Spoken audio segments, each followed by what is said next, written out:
Onurhan Ersoy's interview with Tugay Kaban on The Novel I Want to Sell to Orhan Pamuk. Hello, Tugay. Your latest book, The Novel I Want to Sell to Orhan Pamuk, was published by Epona Publishing in March.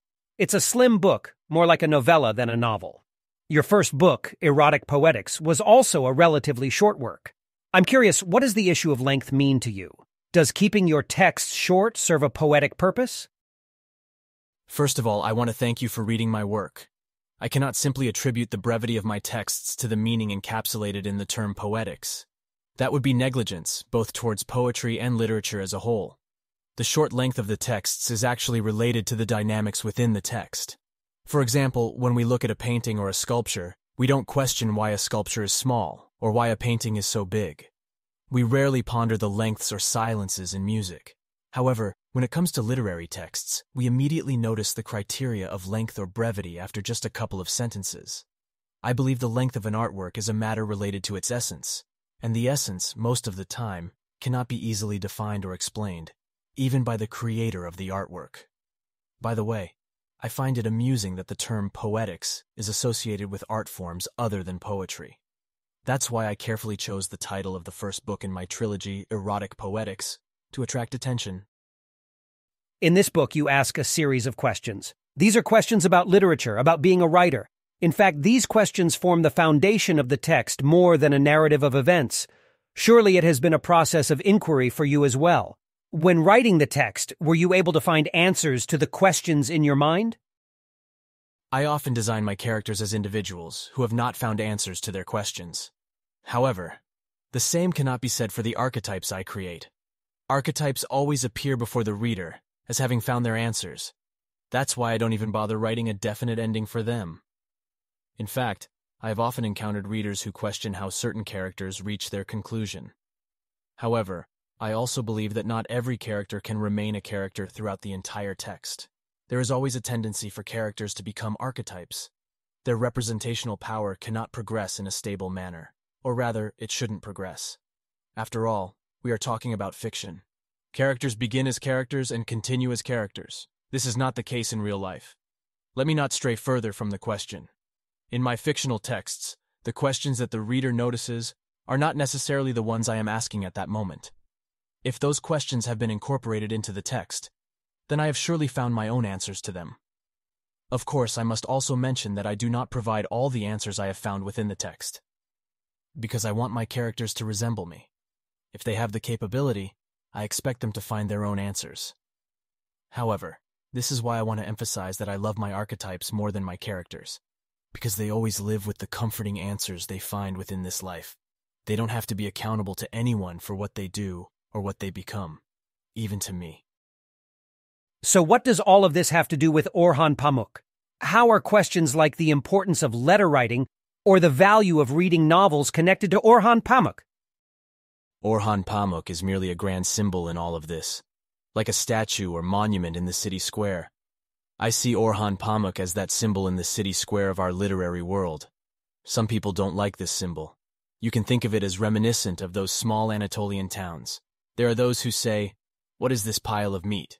Or, "Even though it's not that beautiful, it adds something to the city." There are also those who want to remove that symbol, those who spit at its edges, or those who say, "I'm right in front of it, come over here." I wanted to highlight this symbol at the center of my trilogy. Of course, readers of the novel may think the exact opposite. The fact that my main character is engaged in writing a novel and therefore gravitates towards a center is nothing more than my desire to surprise the reader. As you know, in The Novel I Want to Sell to Orhan Pamuk, I tried to show that the reader is both the writer and Tugay Kaban himself. It's good that you mentioned the trilogy. I was going to ask a question about the relationship between Erotic Poetics and this book because there is a connection between the two. There are similarities and shared characters. In your opinion, what are the things that bring these two books closer together and set them apart? Since you mentioned a trilogy, there will be another book that will carry these similarities. Can you also talk about that? In fact, the things that bring Erotic Poetics and The Novel I Want to Sell to Orhan Pamuk closer together and set them apart are quite similar in my works. I can't argue that there are tight connections. because the work that completely binds the trilogy together and shows what will be the final one. The legs are the first two, and the spine is the last one. We can crawl at worst without standing up straight. But our ability to stand upright depends on our spine. I don't know exactly which aspect of the final part of the trilogy I will talk about right now. It's best to just mention its name. Its name is Diorama. This name has a strong connection with fiction in my mind, especially.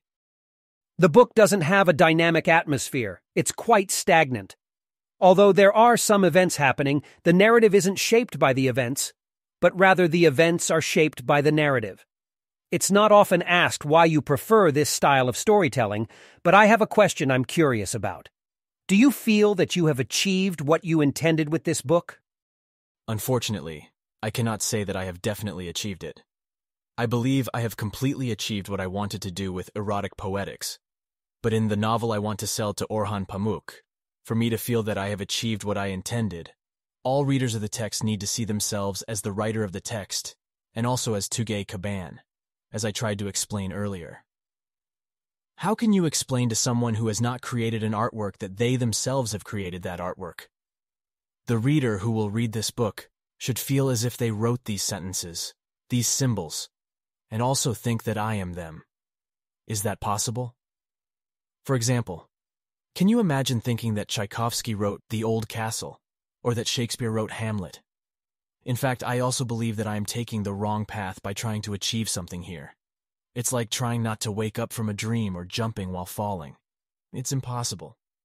I think so, at least. I understand what you mean. Can you mention a few works that have influenced you and inspired you in terms of this style? Thank you for your answers. Samuel Beckett's More Pricks Than Kicks, translated into Turkish as Asksiz İlişkiler, Loveless Relationships. Yukio Mishima's The Sea of Fertility tetralogy. T.S. Eliot's play The Cocktail Party. These are the works that have inspired me, but I can't say it's only in terms of style. The style emerges more from our lives than from texts. Thank you very much for your questions.